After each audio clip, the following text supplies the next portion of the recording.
करेंगे radial magnetic field. देखो हमने आपको चल कुंडली गैल्वेनोमीटर के बारे में बताया था, मूविंग कॉइल गैल्वेनोमीटर। उसमें हमने निकाला था मूविंग कॉइल गैल्वेनोमीटर हम किस लिए यूज कर रहे हैं। It is used to measure small current, okay, in milliampere, okay. तो जो स्मॉल करंट को मापने के लिए यूज किया जाता है चल कुंडली गैल्वेनोमीटर का, ठीक है। वहां पर हमने फिगर से हम फॉर्मूला हमने लास्ट में लाया था, I was proportional to phi बट्टे साइन थीटा, इतना आया था। यानी करंट प्रोपोर्शनल होगा फाई मींस डिफ्लेक्शन, वो सुई में कितना डिफ्लेक्शन आ रहा है आपका, एंड थीटा साइन थीटा। यहां पर थीटा क्या था आपका, एंगल था किस किस के बीच, जो कॉइल का परपेंडिकुलर एरिया वेक्टर होता है, कॉइल के परपेंडिकुलर मैग्नेटिक फील्ड, उन दोनों के बीच में जो एंगल था वो आपका थीटा था, ठीक है। अब हम कुछ ऐसा करने जा रहे हैं जिससे साइन थीटा यहां से हम रिमूव हो जाए, तो हमें क्या होगा, हमें सीधे मिल जाएगा जितना करंट होगा उतना डिफ्लेक्शन हो जाएगा। यानी गैल्वेनोमीटर में जितना डिफ्लेक्शन दिखाएगा उसको हम करंट का नाम लेंगे। समझ में आई बात। अगर यहां से साइन थीटा हट जाए तो ये साइन थीटा आपका तभी हट जाएगा जब थीटा आपका 90 हो जाएगा, क्योंकि साइन 90 की वैल्यू आपकी कितनी होती है, 1 होती है। तो हम थीटा को anyhow we will try to make this theta 90 degree. तो थीटा को 90 डिग्री हम कैसे बनाएं, इसके लिए आपको क्या करना पड़ेगा, एरिया वेक्टर को परपेंडिकुलर करना पड़ेगा मैग्नेटिक फील्ड के, ठीक है। अब कैसे होगा, एरिया वेक्टर को मैग्नेटिक फील्ड के परपेंडिकुलर कैसे करेंगे, इसके लिए हम यूज करेंगे रेडियल मैग्नेटिक फील्ड, ठीक है। For this purpose we are using radial magnetic field, ठीक है।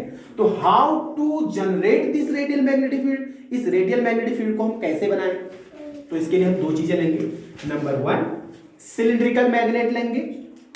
कैसे मैग्नेट, सिलिंड्रिकल लाइक दिस, ये सिलिंड्रिकल मैग्नेट, ये दो north pole south pole, cylindrical magnet लेंगे। नंबर 2 सॉफ्ट आयरन कोर, यानी ये जो सॉफ्ट आयरन कोर बनाएंगे इसके ऊपर हम कॉइल्स को लपेट देंगे ऐसे, ओके। तो हम क्या लेंगे, दो चीजें लेते हैं, सिलिंड्रिकल मैग्नेट लेते हैं और एक सॉफ्ट आयरन कोर लेते हैं, इसके ऊपर हम कॉइल को लपेट देंगे। अब आगे की कहानी क्या क्या हम देखते हैं। ये हमने सिलिंड्रिकल ही होगा, ये भी सॉफ्ट आयरन कोर, ठीक है। तो सॉफ्ट आयरन कोर सिलिंड्रिकल हमने लिया, इसके ऊपर हमने कॉइल जो कॉइल थी उसको ऐसे इसके ऊपर लपेट दिया, बहुत सारे टर्न्स कर दिए उसकी, और इसको हमने एक हाई मैग्नेटिक फील्ड जो कि सिलिंड्रिकल मैग्नेटिक फील्ड है उनके बीच में इसको रख दिया। तो व्हाट क्या होगा इसकी बात अब देखते, north to south magnetic field generate होगी इसमें, ठीक है। कैसे होगा, क्या होगा आप देखते हैं। अब अगर मैं इसका टॉप व्यू देखूं, अगर ऊपर से इसको आप देखें तो कैसे दिखेगा आपको, जरा देखो उस हिस्सा इसका मैं आपको यहां दिखाने की कोशिश कर रहा हूं।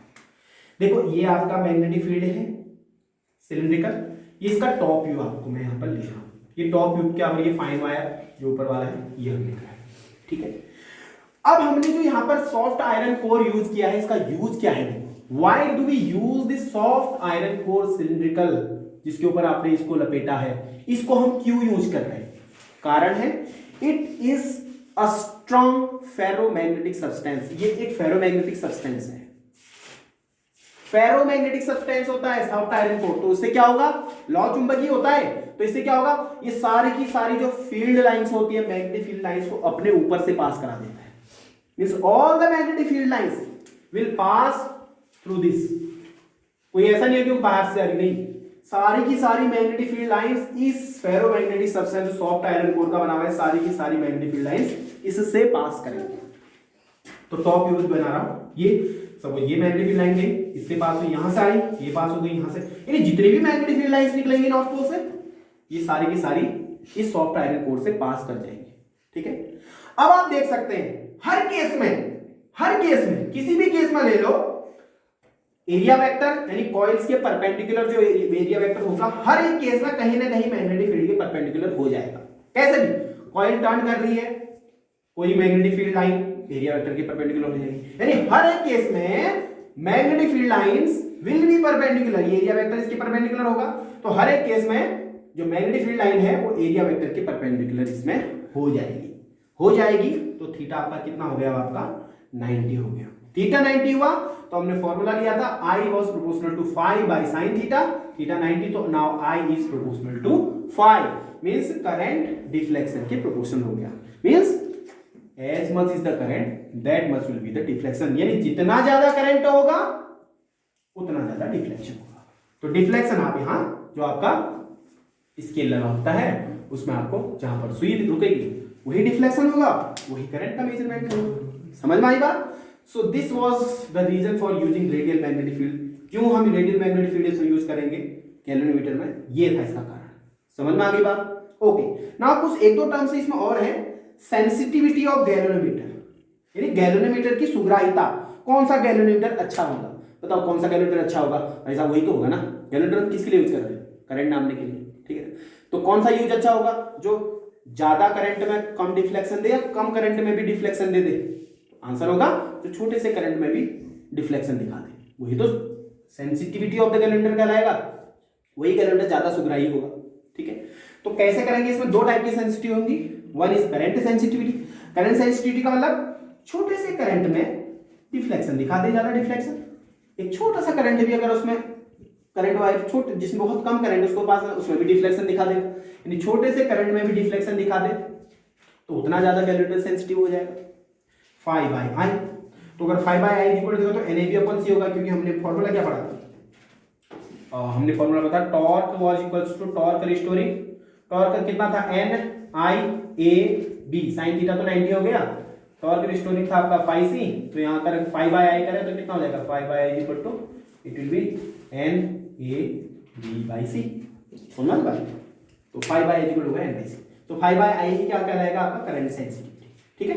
अब करंट सेंसिटिविटी हम कैसे बढ़ाएं? किसी की करंट सेंसिटिविटी छोटे से करंट में भी डिफ्लेक्शन दिखा दे, तो गैल्वेनोमीटर की करंट सेंसिटिविटी को बढ़ाने के लिए आप क्या क्या यूज कर सकते हैं? नंबर 1 n बढ़ाओ, n means number of turns बनाओ कॉइल्स के, a एरिया बढ़ा दो, b मैग्नेटिक फील्ड बढ़ा दो, स्ट्रॉन्ग मैग्नेटिक फील्ड जनरेट कर दो। तो इसका मतलब जितना ज्यादा ये ऊपर वाले हिस्से होंगे उतना ज्यादा आपका करंट सेंसिटिविटी होगी उसकी ज्यादा, यानी उतना ज्यादा सेंसिटिव होगा आपका गैल्वेनोमीटर।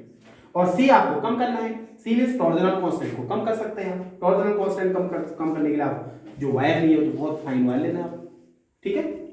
उसके बाद सेकंड टाइप की सेंसिटिविटी होती है इसमें voltage sensitivity.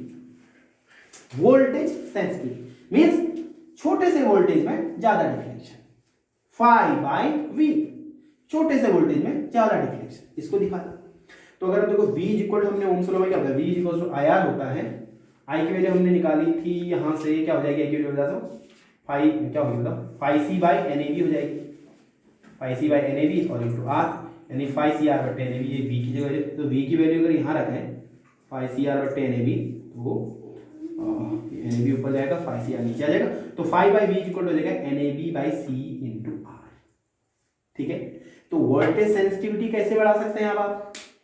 Number of turns बढ़ेंगे तो वोल्टेज सेंसिटिविटी बढ़ेगी, एरिया बढ़ेगी, area of the coil, voltage sensitivity बढ़ेगी, मैग्नेटिक फील्ड स्ट्रांग होगी उतनी ज्यादा वोल्टेज सेंसिटिविटी होगी, और C और R जितने रेजिस्टेंस और टॉर्जनल कांस्टेंट जितने कम रहेंगे उतना ज्यादा आपका वोल्टेज सेंसिटिविटी इसकी होगी। So this was all about this topic. We'll see you on the next topic. Till then, stay tuned. Keep watching.